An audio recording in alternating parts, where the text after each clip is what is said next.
Skyrim has many enemy types ranging from a wild bandit to a single piece of cheese you might walk into accidentally. While these two things are very different, they both have one thing in common: damage.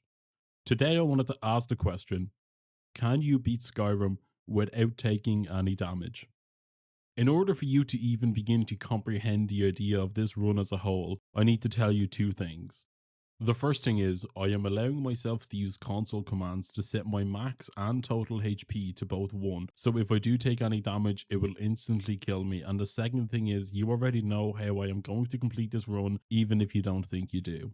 I play as a Khajit for their innate ability to not be seen by those around them, while also being quite proficient with wood and strings. Once I don't get executed for my crimes against Skyrim and her people, I set my max HP to 1 and then test it out to make sure I do indeed only have 1 HP, and again in the keep at Hadvar. This is not a weapon restricted run. I can use and wield whatever I want, I just can't take any damage, and going through Helgen Keep taught me something quickly. I move at the same pace in combat my cat moves when there is a car on the road. Not very fast. So using melee weapons was not going to be a champ, but of course you know what will be? Archery. Yeah, this just turned into a sneak archer build, and honestly, if you didn't see that coming, that's on you. Getting through the rest of the keep is child's play for someone who completes this game like once a week. Once we're let out into the mind of Todd Howard, this is where my plan can begin. I was going to need caps and probably more than one. I tried to salvage almost everything I could to sell to buy better bows and arrows. I take the thief stone for the extra experience points, and you can see my plan of action in place. I was going to start pickpocketing almost everyone for basically free experience points. I sell everything to Lucan, picking up a backpack for 10% extra damage with my bow. I abuse what is either an exploit or an oversight, and I use Faendal to level my archery up to 35, and I steal a much better bow from Delphine. The mighty wolf stood no chance against me, and I clearly do not know how to archer from afar. I had to keep checking during this run that my health didn't reset itself at any point, but it never actually did. The bandits situated just outside Bleak Falls Barrow are just that. Bleak and quite honestly useless, and I can say the same for the first 2 bandits inside. I quickly run back to Riverwood to sell off my inventory because I had a feeling caps were going to be useful in a run like this, and this is where I am bothered by the local bullies. Luckily for me, they are indeed afraid of water, so standing in water that probably goes up to a midget's head will stop them from attacking me. I discover Orange sent them after me, so I'll exact my revenge at some point or another. Back in the cave of mild mildew, I solve a puzzle for ages 7 and up, masterfully dodge the Skeevers, and use my ability to cheese to take out the spider and Skateboard Lady name. I use the sleeping Draugr to my advantage to get free experience points, and when I finally make it to the end of this godforsaken dungeon, I only die once to the master level Draugr, and use my box to take him out from a distance with 3 shots. Every level up I received in this run went straight into my stamina, because if I can't defend myself against attacks, I may as well be able to fucking run away from them. In Whiterun now, I pickpocket all the locals for more sweet XP, along with items to disenchant for an even more ludicrous amount of points, to go into my tree that will cease to mean anything like 8 hours or something along them lines. Most of my XP points went into the sneaking and archery trees, except for one I put into pickpocketing, so it wouldn't be such a fucking quick save, quick load nightmare. I make my way to the lackey and his stools for my next quest, to get a big stone or something. I wasn't really listening. But I did find a better bow, which after many attempts, I just about managed to steal it from the hobgoblin's back pocket or wherever she was keeping that bow on her person. The Jarl sends me to a nearby castle in the sky, and I get a job from the houseboy. Someone is plotting to kill the Jarl, and we won't stand for that in our somewhat decent city. Basically, because I am a spineless loser of sorts, I own the Mega Land Anniversary Edition of the Elder Scrolls V Skyrim, and this adds in more quests such as this one. The quest reward? A bow that does ludicrous damage and turns you fucking invisible for like 5 hours or something whenever it's equipped. I find out that the stable boy bought drugs on behalf of the nearby grown men that they were going to use to murder the Jarl. I head back to Dragon's Reach for my upgraded bow, and here is where I discover something. The bow, for some reason, when equipped, gives me 1 extra HP, bringing my total HP to 2 and not 1. Now, I am aware that this is a Skyrim without taking damage run, however, not having my HP directly set to 1 made me feel the same way you probably feel when you see yourself in the dark abyss of your phone when the video you're watching turns off.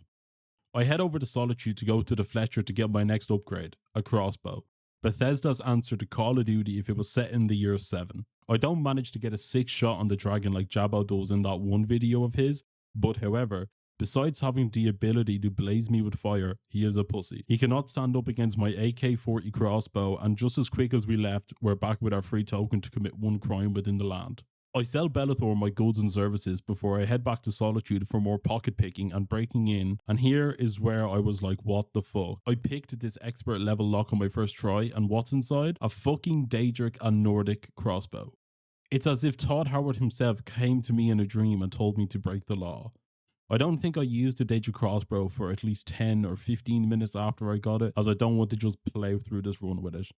I steal some fine clothes from a woman on the streets, kill a wanderer who seems to have taken out 2 bandits by himself, so I don't see how I was a threat. If you couldn't tell, I'm currently en route to the big mountain in the middle of the map. I must seek out the old man in the clouds. This giant scares the shit out of me, and I spend longer than I care to admit on this bandit outside adventure, and I'll do us all a favour and skip ahead to where I start climbing the 70 steps of this steep mountain.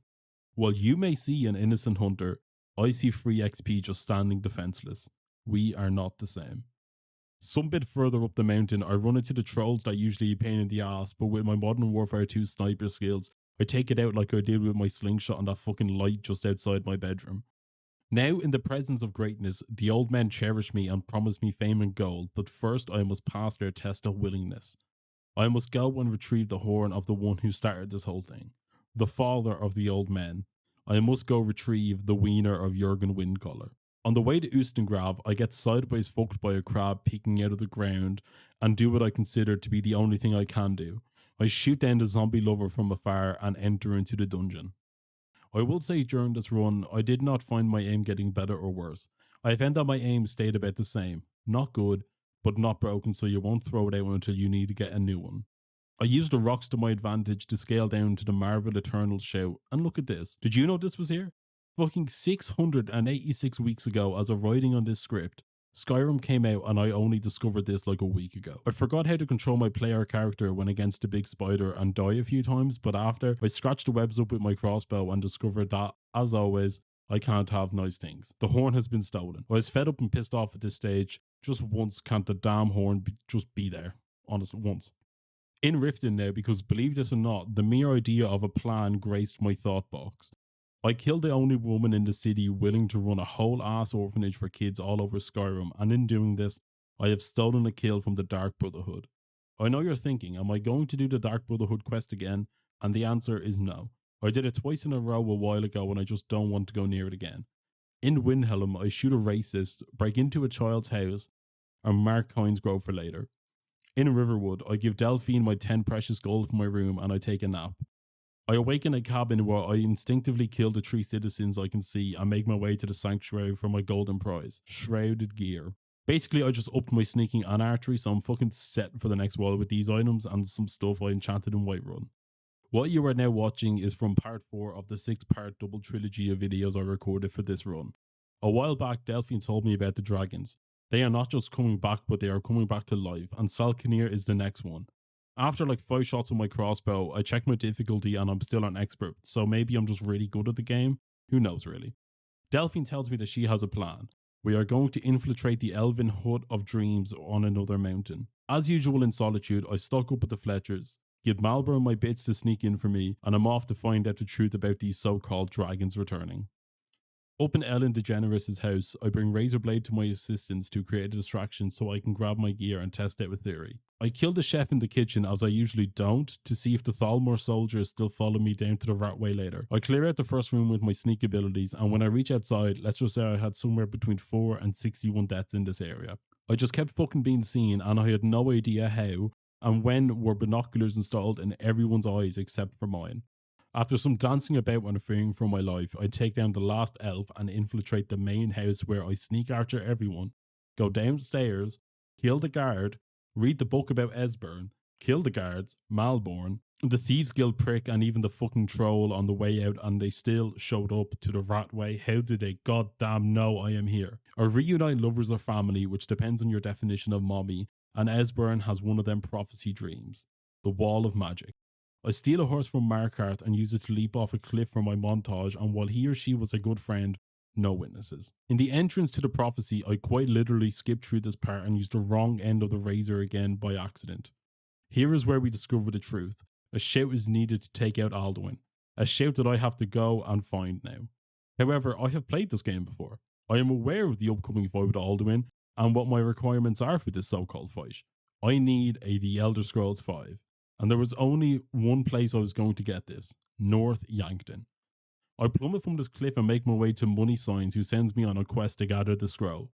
Being at like level 20 or something at this stage, with 1 HP, I was fucking terrified going from Whiterun to Altland. The path can be filled with dragons, bears, and sometimes even goats, but after a short trek, I make it to my destination. The entrance to the Dwemer dungeon in which I will find my scroll, but you see, dear viewer, I might be a masochist in some ways. I might just be an idiot, and I can guarantee you that I am Irish, but I'm not a stupid cunt. I phase through the fourth wall with a plate and meet an old friend from a previous run. Then in Blackreach, I started Project ORBBS. The OR stands for run and the rest stands for but be sneaky. I managed to complete the equation that has never been finished like the Simpsons did in that one episode, and I am welcomed by my friends, the old men in the clouds. They officially make me a part of their gang for life and bespoke upon me their final gift, to clear the clouds. I use this ability to visit one part idea, one part inspiration from a hero.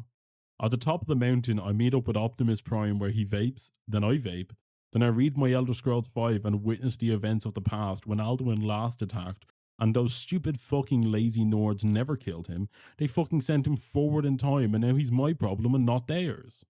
Back in my reality now, I use Dragonrend to make Alduin land and I take cover behind the wall of fire. I just fucking spit on Alduin here. Granted, he did kill me more than once with his stupid meteors, but after some RNG and I stagger him, he falls down like I did that one time that I won't tell you about because it was really embarrassing. Now that Alduin phase 1 is dead, we need to get the Sovngarde for phase 2. But how to get there? There was a civil war going on among the people in Skyrim, stopping me from trapping a dragon in Whiterun, so I do the reasonable thing anyone with at least an ounce of brain cells would do. I organise a peace council and you have the script. You have read the memo. You know the back of the game box almost as well as I know what Y level to mine for diamonds in Minecraft 1.8.9.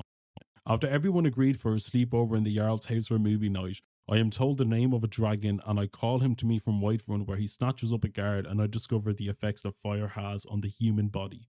I trap the dragon, talk to the dragon, free the dragon, ride the dragon, thank the dragon, and start on my killing spree through Skulldolphin, where this one fucking Draugr White got the best of me, and after one part being bested by this one dragon, and another part just wanting to end this run, I inhaled some toxic fumes and run all the way to the entrance to the temple, where even as a sneak archer and this being the final dungeon in the main quest, I have no issues at all, as this actually might be the easiest time I've had going through this place in all honesty. Who knew having a crossbow that shoots out pure toxic fucking tungsten strength bolts and is made from whatever the fuck Daedric is made of, that you might actually make some decent progress even at 1 HP. I'm not going to sit here and pretend that any of this run was challenging. Some parts annoying? Yes, definitely. But difficult? No. It was, however, a very fun run to record, and that's what this is all about. Just having some fun.